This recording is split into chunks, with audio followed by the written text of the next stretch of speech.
What's good, everybody? It's your boy, O'Shea Duke Jackson, back at it again with another episode of The Celebrity Junk. I want to talk to black men today about this whole situation between LA or Compton rapper The Game and Rock Nation owner Jay-Z. Now, I love both artists. Obviously, you know, Jay-Z is lyrically at least one of the top 5 MCs of all time. I'm a big fan. And not even the East Coast rap guy, but how can you not love Jay-Z?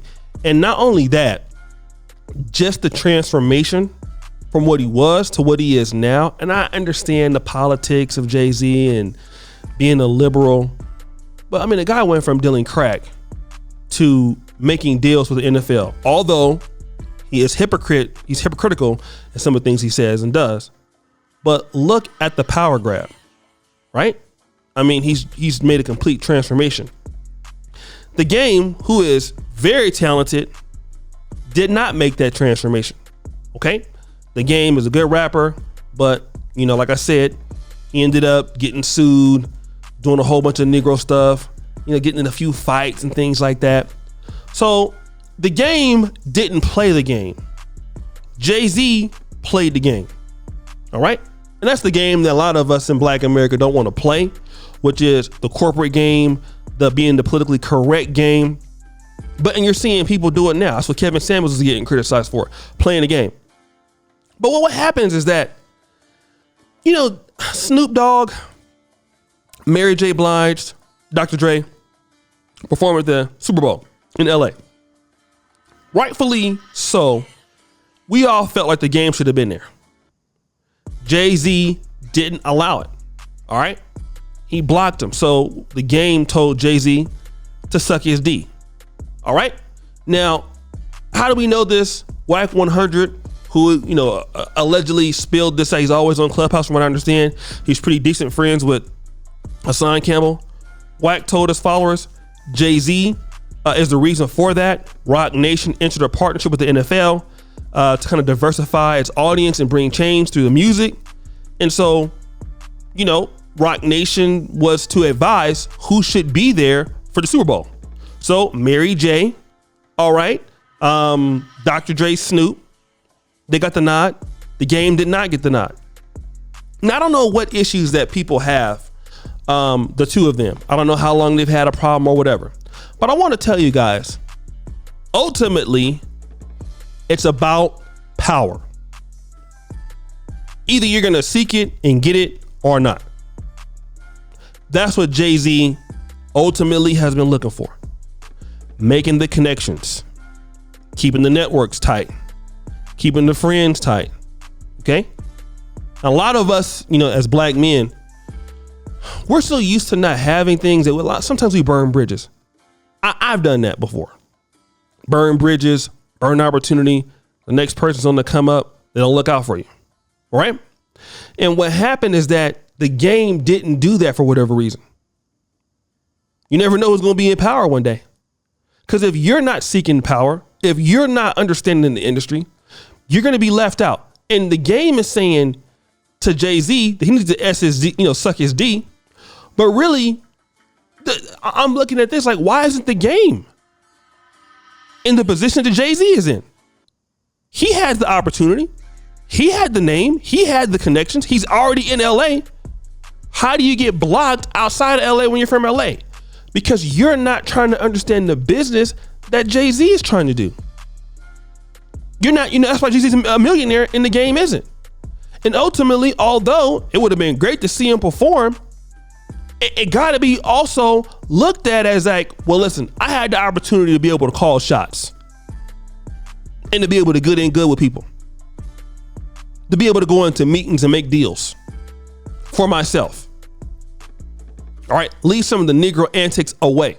If this story is true, and if that happened, that's why we have to understand how politics works. The politics of business, how it works. Academics has been talking about this.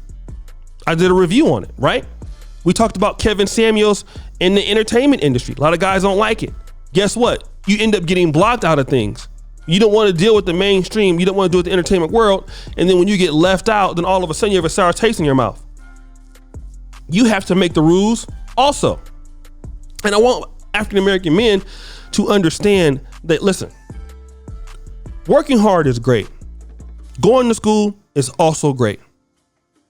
The real work is in relationships. A lot of us don't understand that. It's in investing in yourself, and it's in relationships. And it's understanding the backlog of things, not just being a performer, because there's many people that are good at their jobs, but being able to change the industries that you're in, being able to have an outside look, being able to bring impact. And a lot of times when you're an entertainer, I believe, or an athlete, you know, you're looking at, well, I'm the hot guy right now, woo, woo, woo, woo, woo. And maybe I shouldn't focus on the other stuff as much because I'm an entertainer and the world belongs to me. And then, you know, you might not be as focused as you need to be. Whereas the guys who are really relevant, the P. Diddy's and the Jay-Z's, they understand, you know, the value chain in their industries. And they understand who to make friends with, who to bring value with. And then those people who don't know how to do that, you get left out. It's as simple as that. Even in our own black economies, we have so much financial potential, like so much. Like you're seeing guys, shout out to Black Male Travels. I believe they had an app development they're trying to do. They raised $5,000 with like not a whole lot of subscribers. You know, we've seen some people raise a lot of money. It's not a problem, right? The money is there. But the reality is how to keep those relationships and those networks open is the problem. And you never know who's going to be who in life. You just don't. You just don't.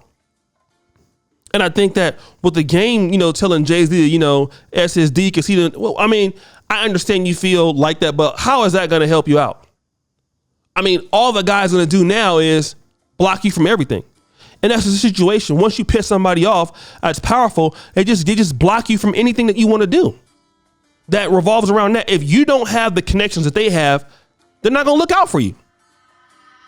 So either you're going to be cool with people who can look out for you and bring value to them, or you're going to be the person that's going to have the power and create those situations for yourself. That's how black men have to start to look at the world. Everything is about increasing your network. Everything is about talking for yourself. Everything is about giving yourself an opportunity. Everything is about putting yourself out there on the table. Everything is about bringing value to whatever you do. Everything is about bringing value to other people outside of yourself. What do you do for people? I think a lot of us forget about that. Outside of, you know, self-aggrandizing what one's ego is. What is it that you do for other people? Ultimately, because when we all die, that's what we're going to be remembered for. What was our impact on whatever we were doing? If you're doing YouTube, if you're in the trucking industry, if you're a medical doctor, you know, if you're in the food business, if you're in the religion, if you're a minister, you know, at the church, what is your impact on people's lives? And ultimately, that's what matters. That's what brings the deals. That's what brings opportunities. The fact that you have value to those things, that's what happens. And I think as black men, we need to really continue to focus on that because that's how power is gained. Every billionaire understands that. I'm understanding the industry. I understand how it works. And then I'm so good that you got to talk to me.